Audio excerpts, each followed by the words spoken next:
All right. Well, hopefully you found that interesting, even though it is old and blurry.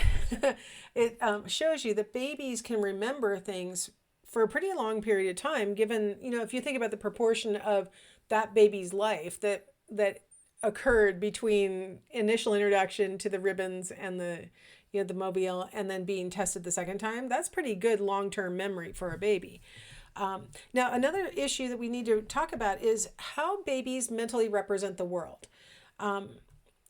So, first off, we have this term called the object concept. This refers to a baby's awareness that everything in the environment is not all one continuous thing. So, early on in a baby's life, they really don't have a ton of awareness of anything in the environment being a unique individual aside from their mom, which at the very beginning, they kind of think their mom is part of them. We think they probably don't think of mom as something separate. So early babies don't really probably know too much about, oh, that's a ball, I'm a baby, there's the dog. They don't really have a lot of those kinds of object concepts. It could be that we're limited in our ability to test their object concept and they have all sorts of object concept, but we really don't think that they understand those kinds of distinctions among things in the world. That starts to emerge somewhere around about 4 to 6 months of age. Babies will start to recognize objects. They'll start to prefer certain objects, things like that. So they start to develop what we call object identity. Now, part of that is that it takes language to be paired with an object before a baby starts to learn that that thing is such a unique and individual item that it has a name.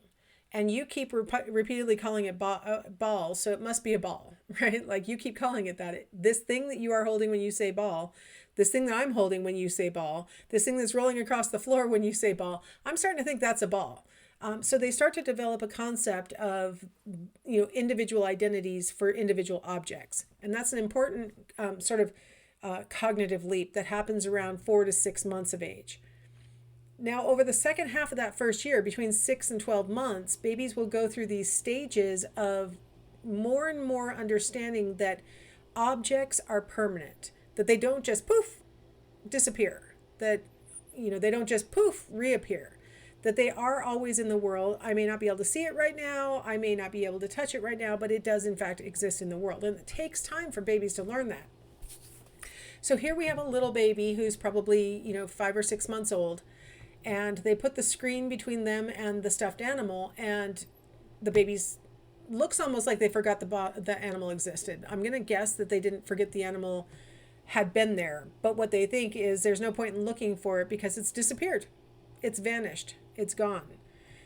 If you just wait a little while later, suddenly, and now this baby's sitting up unsupported, so I'm going to say it's probably 6 to 8 months of age. Suddenly they start to realize that just because I can't see it doesn't mean it doesn't exist. And so they'll look for an object if it's not in front of them. The baby on the top panel, they put that screen between the baby and the stuffed animal like live. Like the baby was sitting right there, they put the screen down and the baby doesn't even search for it. The baby on the bottom, you can take that ball, put it under one of those towels, and the baby will pull the towel up and look for the object because they saw the object being placed under the towel. In another few months, that same baby will be able to look under the towel even if they didn't see the object being placed under it. They can guess that it might be under there. So it's a progression from, well, out of sight, out of existence, to out of sight, I need to look for it. Now, babies will display something called the A not B error. And the picture on the bottom is actually a really good test, a really common way that they test for the A not B error. So let's call the red blanket A and let's call the blue blanket B. So if the researcher places the ball under blanket A, in full view of that baby, the baby will pull blanket A away and get the ball. Okay, so that shows that the baby has object permanence. But if you take the ball, after having done that, right, so the red blanket was the solution. I pulled blanket A and there's the ball. Now you switch it, and now I'm going to put the ball under blanket B, in this case the blue blanket. In full view of the baby, put it under blanket B. You would think the baby would just pull blanket B, and get the ball. But no, the baby will pull blanket A and then pull blanket B. I've actually seen babies looking the whole time at blanket B because they know the ball is there as they pull blanket A and then reach immediately for blanket B. And one interpretation of this is that it's almost like they think pulling blanket A is the trick for how you recreate the ball. So you have to pull blanket A or the ball won't really get recreated.